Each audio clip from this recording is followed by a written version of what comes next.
no final. Você não precisa ter pressa, porque tem até cantina hoje, então não se desespere. E nós vamos refletir um pouco em cima do texto. Afinal de contas, nós estamos falando de igreja e eu quero convidar você a abrir a sua Bíblia no livro de 1 Coríntios. 1 Coríntios capítulo 1. Nós a partir de hoje estaremos mergulhando em uma das cartas mais significativas que nós temos no Novo Testamento. Uma carta diferente, que nos traz uma igreja extremamente atual.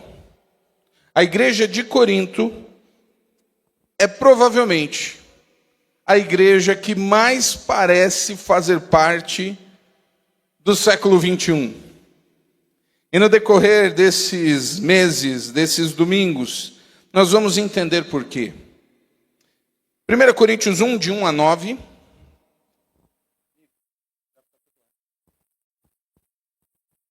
1 Coríntios 1, de 1 a 9, diz o seguinte: Eu, Paulo, chamado para ser apóstolo de Cristo Jesus pela vontade de Deus, escrevo esta carta, com nosso irmão Sóstenes, a igreja de Deus em Corinto, aqueles que ele santificou por meio de Cristo Jesus. Vocês foram chamados por Deus para ser seu povo santo, junto com todos que, em toda parte, invocam o nome do nosso Senhor Jesus Cristo, Senhor deles e nosso. Que Deus, nosso Pai, e o Senhor Jesus Cristo lhes deem graça e paz. Sempre agradeço ao meu Deus por vocês e pela graça que Ele lhes tem dado em Cristo Jesus. Por meio dele, Deus os enriqueceu em tudo, em toda capacidade de expressão e em todo entendimento. A mensagem a respeito de Cristo, de fato, se firmou em vocês, uma vez que nenhum dom espiritual lhes falta, enquanto esperam ansiosamente pela volta do nosso Senhor Jesus Cristo. Ele os manterá firmes até o fim, para que estejam livres de toda a culpa no dia do nosso Senhor Jesus Cristo. Deus é fiel, e Ele os convidou a ter comunhão com seu Filho, Jesus Cristo, nosso Senhor. Essa é literalmente a introdução da carta. E Paulo está aqui preocupado e resolvendo uma série de questões que lhe chegaram.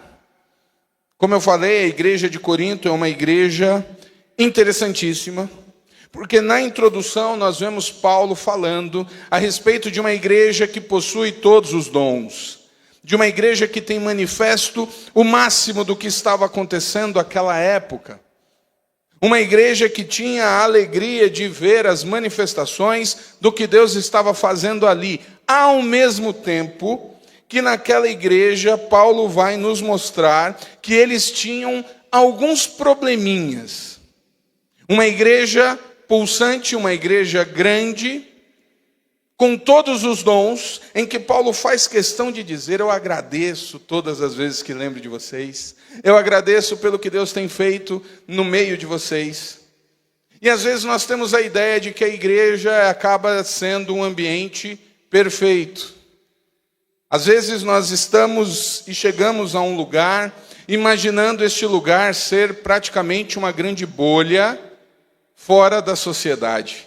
E quando percebemos que não é bem assim, alguns se revoltam, alguns se incomodam, alguns ficam escandalizados, porque descobrem que em igreja tem problema.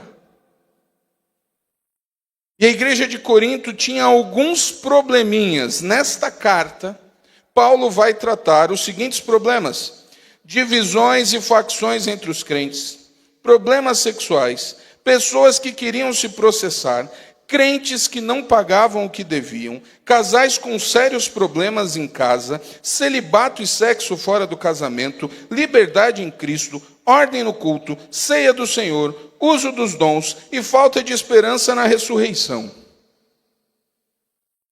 Algum desses problemas te chama a atenção? Será que por acaso era só a igreja de Corinto que tinha problemas com isso? Na verdade, quando nós começamos a observar o que Paulo fala, nós nos assustamos a identificar que esses problemas continuam acontecendo. E aí nós podemos pensar em igreja local, que é onde estamos, ou igreja de um modo geral. As igrejas têm sérios problemas. E toda vez que fala as igrejas, eu preciso ser bem claro. Na verdade, estamos falando de você. Estamos falando da minha pessoa. Nós temos problemas. E Paulo, de maneira muito didática, de uma simplicidade impressionante, começa a mostrar como se resolvem esses problemas. E muitos desses problemas são entendidos na maneira como aquelas pessoas viviam. Então é importante a gente entender um pouco o que era a cidade de Corinto. Por que tanta coisa acontecia? A cidade de Corinto era uma cidade poderosa naquela época, e eles tinham aproximadamente 250 mil habitantes. Uma população maior do que a da nossa cidade. E 250 mil pessoas no primeiro século era muita gente. A cidade de Corinto era uma cidade incrível, grande, que já havia sido destruída pelos romanos em 146 a.C., por ordem de Júlio César, e revitalizada por Júlio César. A população era basicamente de ex-escravos, militares aposentados e uma comunidade judaica significativa. E era uma cidade localizada de maneira estratégica, ela possuía 2 grandes portos. Então era uma cidade de um comércio muito sofisticado. E por que é importante entender isso? Porque isso tem a ver com a personalidade, com a educação e com o estilo das pessoas que estavam naquela igreja. E sim, a localidade, a cultura, os costumes influenciam diretamente dentro das igrejas. Existem situações que nós passamos aqui como uma cidade grande, inclusive no Nordeste, completamente diferentes de igrejas no Sudeste, no Sul, porque são particularidades da nossa região. Ou você acha que toda igreja, que todo lugar no Brasil é igual? Não é. Nós temos características diferentes de irmãos de outros lugares. As pessoas que chegam aqui, vindas dos lugares no sul do Brasil, se assustam. Porque nós, como povo, somos muito mais acolhedores. É aquela questão do sorriso, da conversa, da brincadeira. Você vai para alguns lugares em que as pessoas são muito mais fechadas. E as igrejas refletem um pouco dessa cultura. E além de tudo, a cidade de Corinto, ela tinha um orgulho em se declarar romana. Diferente do que acontecia em Jerusalém, onde os judeus detestavam o Império Romano, a cidade de Corinto amava. Eles tinham orgulho de falar que faziam parte do Império Romano. Eles abraçaram as misturas e práticas e religiosidade que existia no meio romano como algo deles. E com isso, todo o seu estilo de vida era altamente influenciado pelo paganismo. Eles tinham uma alegria com o que acontecia, era aquele orgulho. E isso a gente já começa a fazer algumas pontes. Inclusive com os tempos em que vivemos, porque a gente percebe que, de modo geral, muitos crentes fazem um esforço enorme para estarem na igreja, mas não parecerem da igreja. Ou seja, nós somos crentes, mas não somos anormais, e nós somos legais, e a igreja é um lugar bacana, e aquele desejo de fazer com que as pessoas não achem que a igreja é diferente. Um dos grandes problemas da cidade de Corinto era o orgulho em ser romano.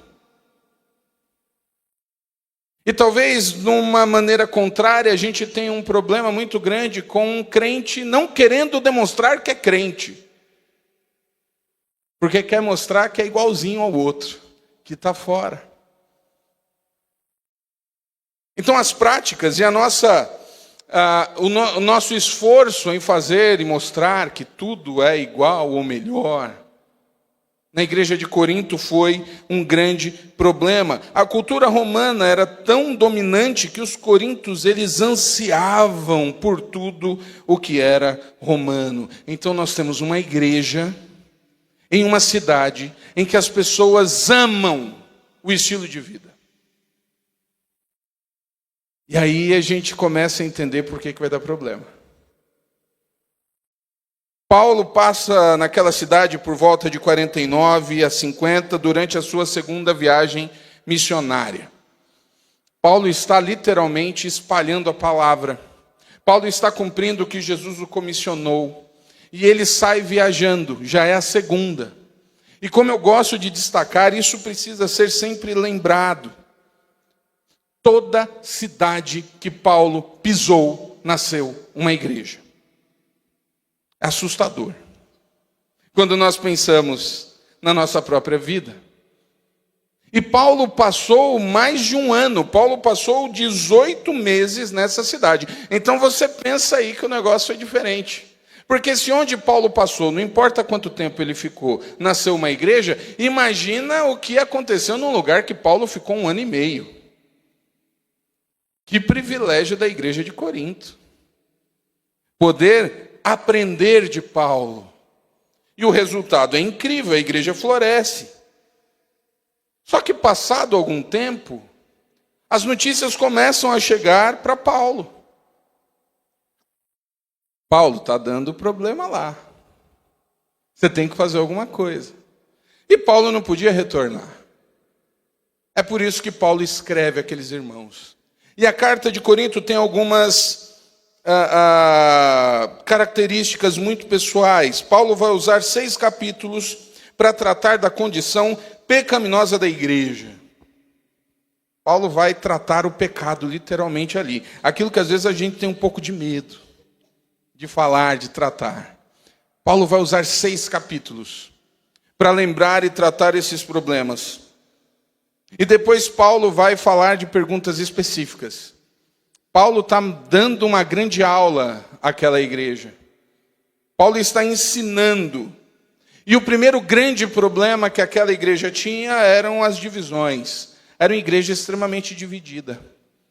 Logo no primeiro capítulo nós vamos entender que eles têm um problema sério, porque foi um entendimento errado do evangelho. Eles, além de entenderem errado o evangelho, tinham fascinação pela cultura e filosofia romana. E esse negócio de você ir para a Bíblia, querendo que a Bíblia defenda o que você acredita, dá problema. A Bíblia não está aqui para dizer você está certo. É você que precisa ir à Bíblia e entender o que tem que fazer. O grande problema da nossa atualidade é que as pessoas invertem os processos.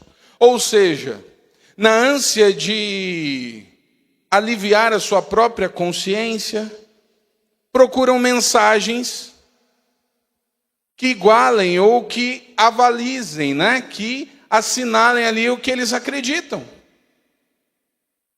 É por isso que nós temos todo tipo de igreja nos dias de hoje, para todo tipo de pessoa. E sim, o evangelho é para todo tipo de pessoa, mas as pessoas precisam mudar depois do evangelho. Um evangelho que não traz mudança de vida tem problema. Não no evangelho, mas no nosso entendimento do evangelho. A gente vive uma era onde as pessoas se especializaram em tudo. Então hoje, por tudo que vivemos e as liberdades da rede social, a gente entende de tudo. Então na sua rede social você segue o que você gosta. E provavelmente você comenta onde você quer. E de repente a gente está comentando nas mais diversas áreas. E hoje todo mundo é especialista em todas as coisas. E o que vale não é a opinião de quem literalmente se aprofundou e estudou. O que vale é o que eu acho. Não importa se eu estou com um especialista aqui dizendo, é isso aqui. Não, está errado. E eu de vez em quando falo em algumas discussões, em algumas reuniões, o fato de eu falar o que penso, O fato de você ter liberdade de falar o que você pensa não torna o seu pensamento correto. São duas coisas distintas. Você pode falar o que você pensa a hora que você quiser. Mas isso está certo só porque é o que você pensa, tem um abismo aí. E a igreja de Corinto começa a ter problemas. Porque eles recebem o evangelho. Eles aceitam a graça do Senhor. Mas eles começam a querer encaixar o que eles amavam. E aí dá problema. Tentar encaixar o que você gosta e o que você ama naquilo que Deus tem para a sua vida pode ser um problema enorme. Porque normalmente o que nós gostamos e amamos antes da transformação do Senhor em nossas vidas não condiz com o que Ele quer. E essas coisas se manifestam com o tempo. Então o problema em Corinto é sério. E os problemas na igreja são sérios. Mas eles têm solução, baseados na graça do Senhor. E o que Paulo faz só na saudação já é impressionante. Uma das grandes questões como crentes é se acostumar com as coisas. E às vezes a gente se acostuma. Principalmente quem cresce ouvindo as histórias e passa uma vida inteira, a gente talvez perca um pouco do impacto de determinadas situações. E Paulo é alguém que demonstra em cada linha que ele escreve que o evangelho jamais perdeu impacto na vida dele. E aí eu já lanço uma reflexão. O evangelho ainda traz impacto ao seu coração? Você ainda se impressiona com o Senhor? Ou aquilo caiu na mesmice, na rotina? Paulo é alguém que dedica a sua vida de maneira apaixonada. Então Paulo é aquele que olha para o sacrifício de Jesus e ele se emociona todas as vezes que ele fala daquilo. A saudação à carta diz o seguinte: eu, Paulo, versículos de 1 a 3. Eu, Paulo, chamado para ser apóstolo de Cristo Jesus, pela vontade de Deus, escrevo essa carta.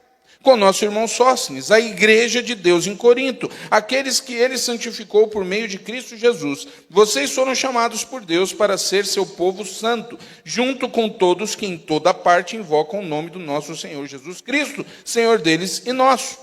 Que Deus, nosso Pai, e o Senhor Jesus Cristo lhe deem graça e paz. A igreja de Corinto tem uma lista gigante de problemas. É uma igreja que no decorrer do texto a gente vai ver que tem, como diria a minha querida avó e mãe também, diria assim, ou igreja para ter presepada. Já ouviram essa expressão? Conhecem bem essa expressão? Acho que eu consegui alcançar aqui o entendimento, né? Pense numa igreja que tinha problema. E sabe como Paulo se dirige a essa igreja? A igreja de Deus em Corinto. Não importa a quantidade de problemas que existam e precisem ser tratados dentro de uma igreja, ela é a igreja do Senhor. Você está na igreja do Senhor. A igreja é dele. É ele quem cuida. Não é uma igreja que tem ali uma posse. Não é algo que é passado de pai para filho, ou que é feito de acordo com próprios interesses. A igreja é do Senhor. Mesmo com todos esses problemas, Paulo está escrevendo e dizendo, a igreja de Deus em Corinto, aqueles que ele santificou por meio de Cristo Jesus. Isso é incrível. Paulo está lembrando aqueles irmãos que estão ali se engalfinhando, estão quebrando pau todo o culto. Paulo escreve, a igreja de Deus em Corinto, vocês são aqueles que Deus santificou. Paulo está chamando eles à razão e lembrando, ei, vocês lembram quem vocês são? Às vezes nós precisamos lembrar quem somos. A grande questão e o grande problema, e já lançando um spoiler para os jovens e adolescentes, o tema do nosso Acampa Dentro vai ser sobre identidade, e nós não vamos cantar a música do Anderson Freire antes que você ache isso. O grande problema e a grande crise que nós vivemos é a identidade. Hoje de manhã, tanto aqui embaixo, as mulheres, quanto em cima, nós estávamos lembrando pelo texto bíblico qual é a identidade do homem, qual é a identidade da mulher. E sim, às vezes nós nos esquecemos. Às vezes nós não sabemos quem somos. E nós precisamos olhar para o texto e ser lembrado quem somos. E Paulo está dizendo, vocês são igreja do Senhor, comprados pelo sangue de Jesus, restaurados, santificados pelo Espírito Santo, através da graça de Deus. Você já tinha parado para pensar nisso, nesses 3 versículos? Ao mesmo tempo que você precisa olhar, e aqui Paulo está dizendo para você e para mim, Paulo está dizendo, você é a igreja de Deus. Você foi comprado pelo sangue de Jesus. Você foi santificado. Então assim, presta atenção no que você está fazendo. Se isso condiz com o que Deus fez na sua vida. E aqui no começo, Paulo já começa respondendo um grande problema. Sabe qual é uma das questões que está trazendo divisão na igreja de Corinto? As pessoas começaram a debater se Paulo era ou não apóstolo. Ele esteve lá 18 meses ensinando diariamente.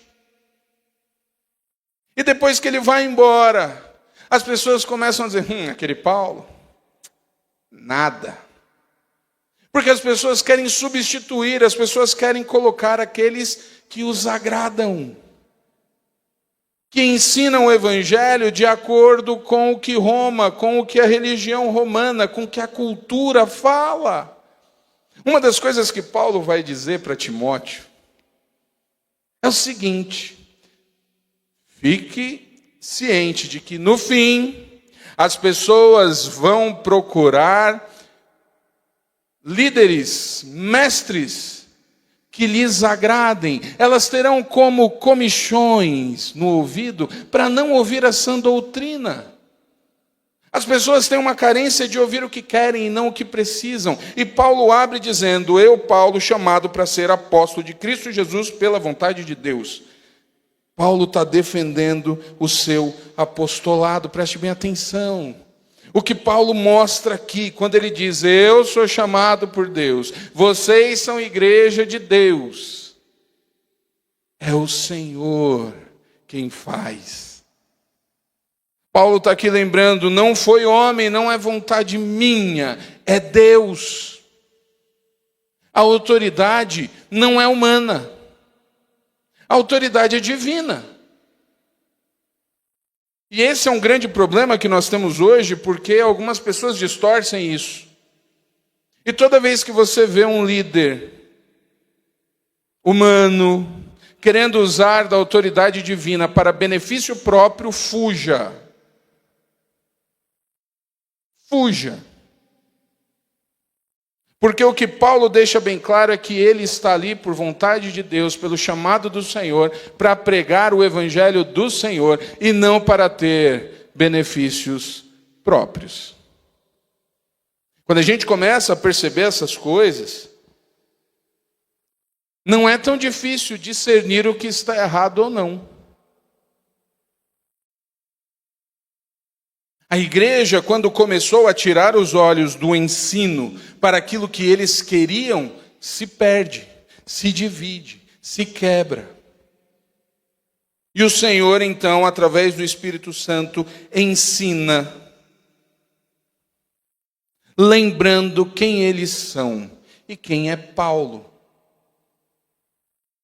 Preste muita atenção, hoje a gente tem aí um problema muito sério em relação à autoridade. Porque tudo é questionável. Porque todo mundo, na verdade, quer fazer o que quiser. E Deus nunca se preocupou com isso. E às vezes isso acaba tendo interferência no desejo de desacreditar aquele que está ensinando o que nós não queremos. A autoridade vem da parte do Senhor pelo chamado que é dele. É isso que Paulo está mostrando àquela igreja. E ele deixa bem claro, parece meio redundante, né? Ele diz, o Senhor me chamou. E ele continua dizendo, pela vontade de Deus, é a questão soberana. É Deus. As questões são feitas e realizadas por Ele. E quando ele fala a igreja de Deus em Corinto, ele está deixando bem claro sobre isso. A igreja de Deus, e aí é o grande problema, preste atenção. Porque você é a igreja do Senhor. E isso é maravilhoso. Mas se a igreja é do Senhor, se você é a igreja do Senhor, você precisa entender que existe um modo de viver como Deus quer. E não como nós queremos. É isso que Paulo começa a tratar de maneira muito hábil. Paulo não tinha o menor problema em deixar bem claro, sim, existe uma maneira de viver. E se você não concorda, ou você permite que o Espírito Santo trabalhe no seu coração, ou tchau. Eu imagino o tanto de nome que Paulo receberia nos dias de hoje. Eu imagino a maneira como as pessoas iriam se revoltar quando Paulo, porque Paulo é daquele sim, sim, não tem mistério com ele. Está errado ou não está? Se está errado, tem que corrigir. E aí Paulo nos apresenta uma expressão que é tão conhecida por nós. Nós temos aí algumas formas, né? Os irmãos pentecostais, normalmente eles usam a expressão a paz do Senhor. Então, paz do Senhor. Já sabe que é, normalmente, mais pentecostal. Os tradicionais batistas e presbiterianos usam outra expressão. Graça e paz. Ah, e qual que é a correta? Meu querido, não tem correto ou errado nisso. É a saudação. Quer coisa mais preciosa que a paz do Senhor? Não tem, né?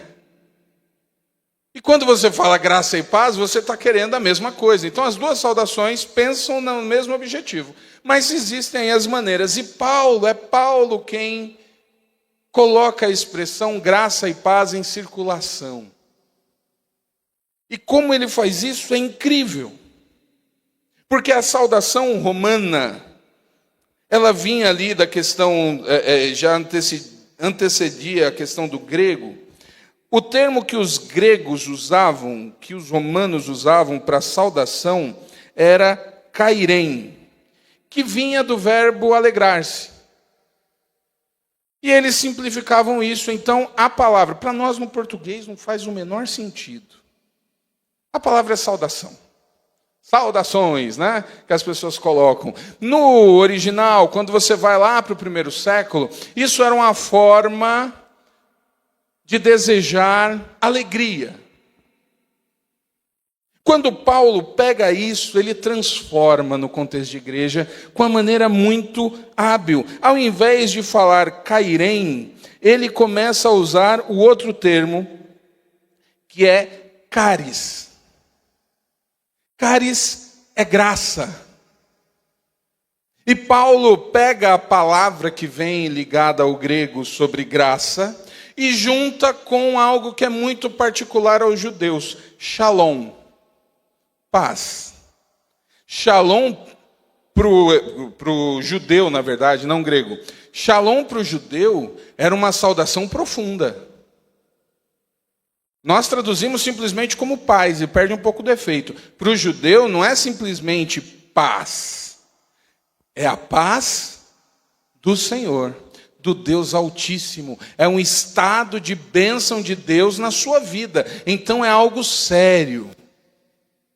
Não é que nem a gente fala de paz como resolver um conflito. É algo muito mais profundo. Quando Paulo junta esses dois termos e cria a saudação graça e paz, Paulo está sendo usado por Deus para falar basicamente o resumo do Evangelho.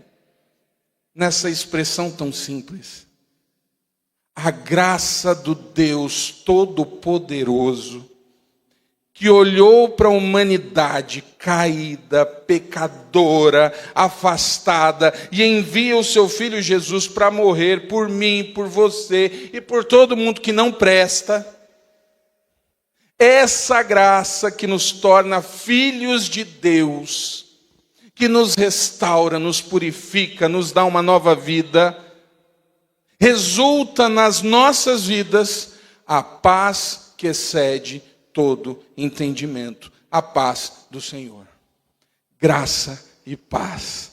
Graça e paz é muito mais do que uma saudação, é muito mais que um boa noite. É a síntese do Evangelho. E é isso que Paulo está colocando diante daqueles irmãos. Ele está jogando a identidade, lembrando quem eles são, lembrando o que Deus fez. E todas as vezes que nós estamos no meio de tempestades, de problemas, de lutas, nós precisamos ser lembrados disso, o que Paulo lembra a igreja, o que nós nessa noite em que estamos abrindo aí a temporada, agradecendo pelos 30 anos, que nós precisamos lembrar é que somos a igreja do Senhor. Que contamos com a graça maravilhosa do Deus, que é louvado e adorado na eternidade, que olhou para nós, que enxergou o mais profundo e pecaminoso dos nossos corações, e mesmo assim disse para cada um de nós: eu te amo. E enviou o seu Filho Jesus para morrer naquela cruz, destroçado pelos pecados que ele não fez. Isso é graça. Desse Deus que nos aceita, que nos dá paz. O Deus da graça e da paz. Olha quanta coisa Paulo está mostrando para aqueles irmãos que passaram a ter um grande problema. Sabe o que eles pegaram com essa graça que receberam de Paulo? Sabe o que a igreja de Corinto fez com a mensagem que recebeu? Ela se orgulhou. Eles desenvolveram exatamente o mesmo problema que os judeus. Na sequência do texto, dos versículos 4 a 9, ele diz o seguinte: sempre agradeço ao meu Deus por vocês e pela graça que Ele lhes tem dado em Cristo Jesus. Por meio deles, Deus os enriqueceu em tudo e em toda capacidade de expressão, em todo entendimento. A mensagem a respeito de Cristo de fato se firmou em vocês, uma vez que nenhum dom espiritual lhes falta enquanto esperam ansiosamente pela volta do nosso Senhor Jesus Cristo. Ele os manterá firmes até o fim, para que estejam livres de toda a culpa no dia do nosso Senhor Jesus Cristo. Deus é fiel, e Ele os convidou a ter comunhão com seu Filho, Jesus Cristo, nosso Senhor. A igreja de Corinto era uma igreja com muitos dons, com pessoas talentosas, com pessoas capazes. E sabe o que essas pessoas fizeram? Entenderam que Deus escolheu porque eles eram bons. Eles começaram a nutrir o sentimento de que eram especiais. Nós somos aqueles que Deus está usando. É aqui que o negócio acontece. Isso começou a espalhar pela igreja, pelas partes, pelas áreas, e as pessoas começaram a entender que não era Deus que as usava e por isso as coisas aconteciam. Elas começaram a entender que as coisas aconteciam porque elas faziam. E toda vez que a gente olha para a graça de Deus, e ao invés de entender que nós não somos, não merecemos nada, e o Senhor é quem faz, a gente começa a achar que nós é quem somos algo, a gente tem problema. Se você não entendeu que você, infelizmente, diferente de tudo que falam aí fora, que não é por você, a gente gosta de ouvir que é especial, né? E nós somos porque Deus nos amou. Mas nós somos especiais porque Deus nos amou. Deus não nos amou porque somos especiais. Você consegue entender isso? Consegue entender a diferença que tem? Se você acha que as coisas só acontecem porque você faz, você tem um problema. Um problema que a igreja de Corinto tinha. As coisas não acontecem porque você faz. Deus faz as coisas acontecerem com você. É completamente diferente. A igreja que esquece quem manda faz o que não deve. É isso que Paulo está mostrando. E Paulo está deixando bem claro. Tem muito problema aí. Tem muita gente que tem que se consertar. Mas a igreja ainda é do Senhor. Ainda é o Senhor da graça e paz. Ainda é o Deus que pode todas as coisas. O que nós precisamos entender é que todos os crentes precisam sentir e entender a alegria de serem usados por Deus. E se você não sabe do que eu estou falando, peça, clame ao Senhor, incondicionalmente: Senhor, me usa. Mas lembre-se que você é um instrumento. As comparações que Paulo vai fazer e a maneira como eles usam é de que a igreja tem exatamente o mesmo valor que os utensílios do templo. São os instrumentos, são aquilo que Deus usa para fazer a obra. Quando você traz alguém para a igreja, quando você compartilha do Evangelho, quando você abençoa, quando você oferta, quando você pode ajudar, quando você tem condição de dar uma carona que seja, não é porque você é melhor de quem você está ajudando. É porque Deus quis abençoar a pessoa através de você. E precisamos nos satisfazer com isso, nunca esquecendo qual é o nosso lugar. O que é que nós somos? O Senhor não chamou ninguém para ser fiscal, para ser avaliador do serviço dos outros.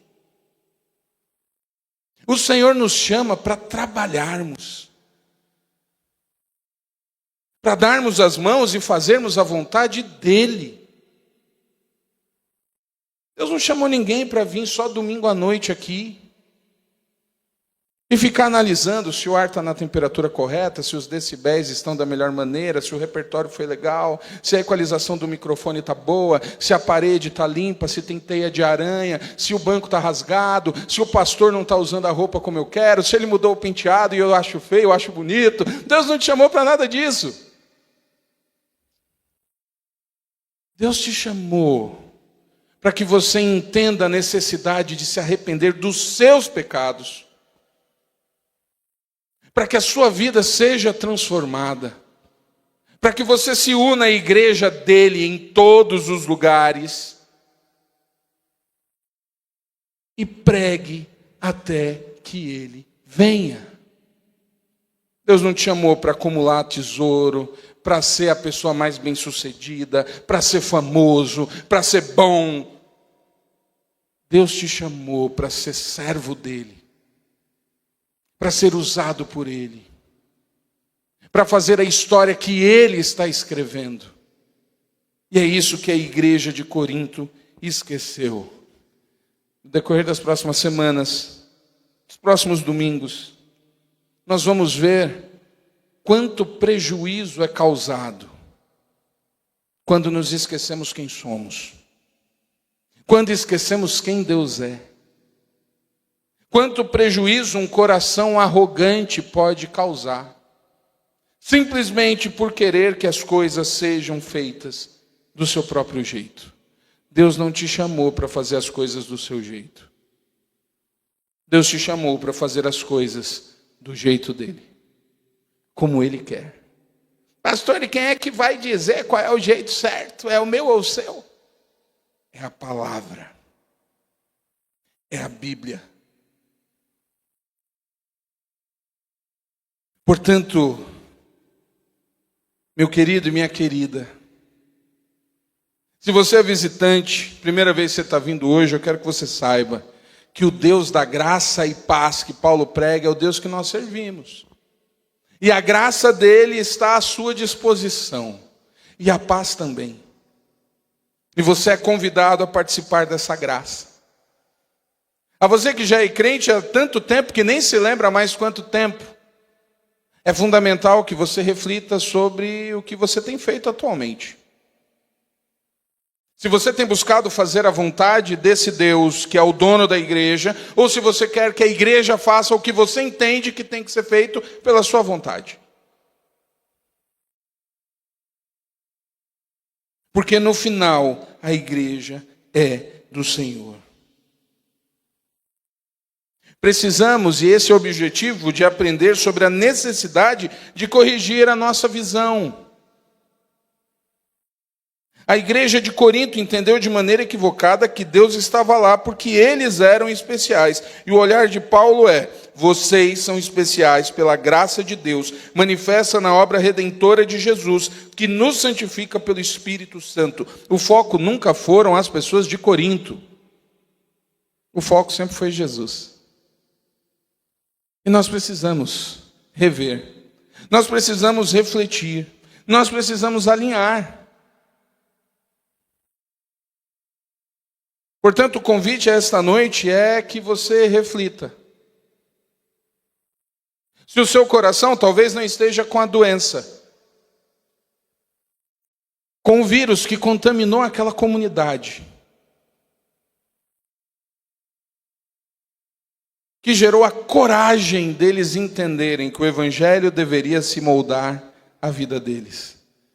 Não é o Evangelho que se molda a sua vida. É você que precisa se moldar ao Evangelho.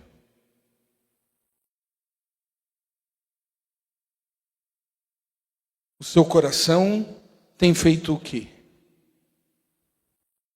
Eu queria convidar o Ministério de Louvor. Eu queria, como faço tradicionalmente, dar a oportunidade para que você reflita. Para que você pense a respeito de que a igreja é do Senhor. E onde é que você se enquadra nisso? Deus nos dá e a gente precisa resgatar isso. Vai parecer meio estranho a expressão, porque eu falo sobre a questão de orgulho, né? E o orgulho é pecado. Mas é como se nós precisássemos entender a preciosidade que é fazer parte da igreja. Que às vezes a gente lida de maneira tão blasé. Ou como alguns brincam, né? E aí você? Vou lá na igreja. Como se fosse um favor. Queridos, a obra é do Senhor. Você não está fazendo favor para Deus vindo aqui hoje. Você precisa entender que você precisa disso. Porque senão é a sua vida que vai ser perdida. Feche seus olhos.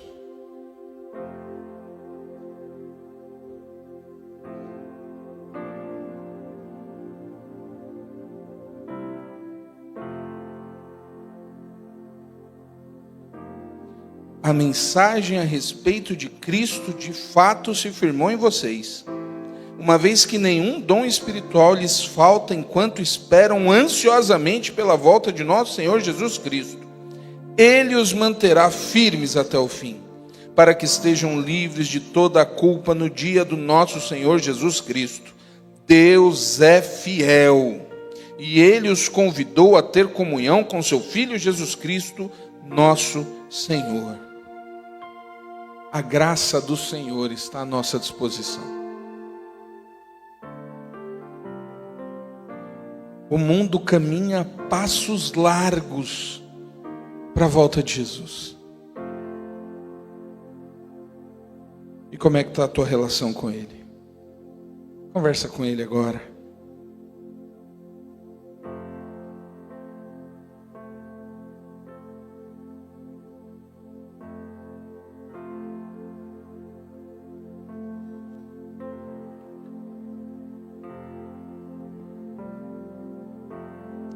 Santo Deus, a tua igreja encontra-se em oração nesse momento.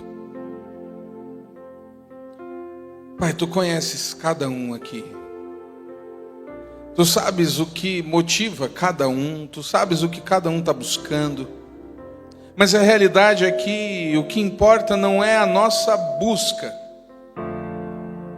O que importa, na verdade, é sermos alcançados pelo teu amor e fazermos a tua vontade. Que a tua graça, como o Senhor disse a esse mesmo Paulo, que essa graça nos baste.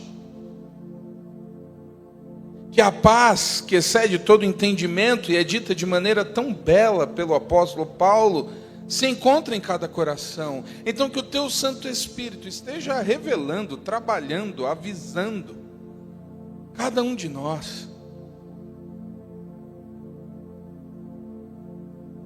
Que ninguém aqui se engane. Que o Senhor desperte, que o Senhor levante, que o Senhor chacoalhe. Que cada um tenha a alegria de sentir a preciosidade que é ser do teu povo. Que isso traga alegria, que isso traga em nós o entendimento de quão profundo e significativo é o teu amor. O Senhor enviou o seu Filho Jesus por mim, para perdoar o meu pecado. E que isso mostre a cada um a necessidade de ter uma vida digna. Que ninguém aqui se engane e ache que pode continuar pecando, porque o Senhor simplesmente perdoa, mas que o teu Santo Espírito gere em cada um de nós o desejo de mudarmos. Que isso seja como algo que nos mostre, que fale, que nos incomode. Que ninguém aqui sinta tranquilidade, prazer ou sossego no pecado. Ajuda-nos a entender que somos a igreja do Senhor, que a obra é do Senhor e não nossa. Continua agindo no nosso meio, continua falando conosco, e assim nós oramos, no nome precioso de Jesus. Amém. Amém.